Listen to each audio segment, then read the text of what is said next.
I'm Dr. Shalja Pandey and today's topic is Bartholian gland cyst।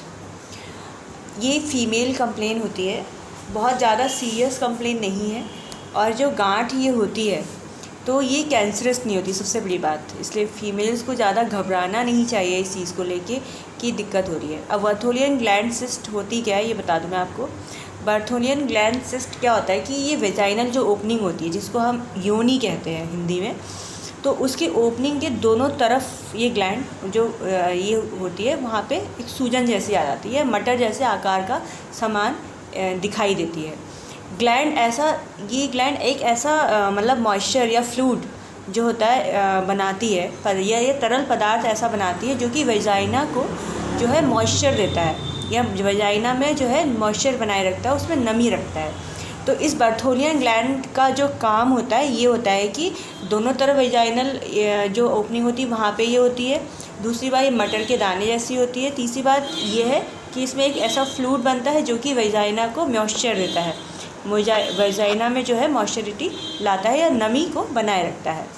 अब क्या होता है कि अगर ये जो बर्थोलियन ग्लैंड होती है ये एक तरल पदार्थ मतलब जो फ्लूइड होता है वो बनाती है और ये एक ट्यूब के थ्रू वेजाइना के अंदर नमी बनाए रखता है। तो अगर ये ट्यूब जो है जिसके द्वारा ये वेजाइना तक जा रहा है फ्लूइड, अगर उस ट्यूब में कोई ब्लॉकेज हो जाए तो ये फ्लूइड जो होता है उसी ट्यूब में जमा होने लग जाता है, उसी के अंदर मतलब इकट्ठा होने लगता है। तो ये क्या होता है, जब ये इकट्ठा होने लगता है तो वहाँ पे इसकी वजह से वहाँ पे स्वेलिंग आ जाती है, सूजन आ जाती है।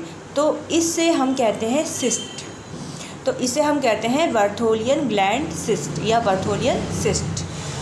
ये जो होती है कैंसरस नहीं होती, मैंने पहले ही बताया कि इसमें ऐसे घबराने की कोई बात नहीं होती क्योंकि ये कैंसरस नहीं होती है। थोड़ी देर वेट कर लीजिए, अभी बुलाती हूँ। अब इसके क्या लक्षण होते हैं, इसमें एक तो दर्द होता है, चलने में और बैठने में जो होती है पेशेंट को दिक्कत होती है।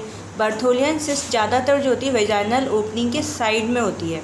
इसमें इसमें फ़ीवर भी हो सकता है, पेशेंट को जो फीवर भी आता है।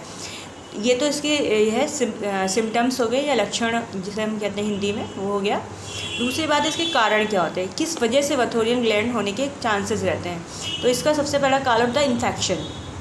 जो रिकरेंट यूटीआई होता है फीमेल्स में, बार बार इन्फेक्शन होता है तो उसकी वजह से हो सकता है। गोनोरिया जो डिजीज़ होती है उसकी वजह से। क्लेमाइडिया इन्फेक्शन, क्लेमाइडिया ट्रैकोमोनालिस जो बैक्टीरिया होता है उसकी वजह से जो इन्फेक्शन होता है क्लेमाइडिया, तो उसकी वजह से ये दिक्कत हो सकती है, उसके कारण ये फैल सकता है।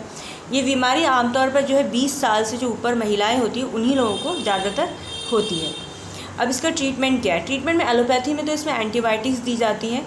दूसरी बात एक होती है सिस्ट बाथ जो इसमें दी जाती है। इसमें क्या होता है कि एक टब लेते हैं और इसमें 3 से 4 इंच जो होता है इसमें गर्म पानी भरते हैं और उसमें पेशेंट को कहते हैं कि थोड़ी देर बैठने के लिए।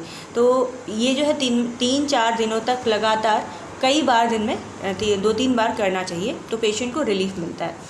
अब होम्योपैथिक ट्रीटमेंट में आते हैं। होम्योपैथिक ट्रीटमेंट इसके लिए बेस्ट ट्रीटमेंट है क्योंकि इसमें जो है पेशेंट को वीकनेस नहीं आती है अगर इस ट्रीटमेंट के दौरान अगर पेशेंट को ट्रीटमेंट दिया जाए, और हाँ गार्ड भी कम हो जाती है बहुत जल्दी। ये मैंने केसेस खुद भी सॉल्व किए हैं।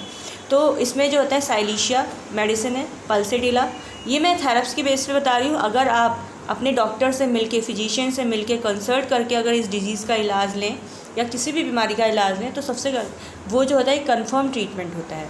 तो इसमें silicea, pulsatilla, hepar sulph, thuja and belladonna जो होती हैं थेरेप्स की बेस पे मेडिसिन से जो कि अच्छा वर्कआउट करती हैं।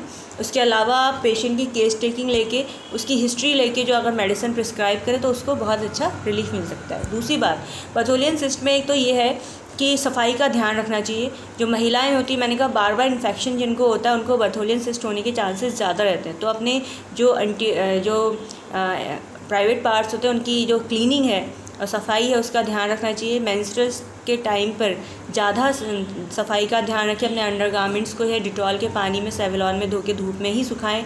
नमी नहीं रहनी चाहिए उन कपड़ों में जो कि आप यूज़ कर रहे हैं।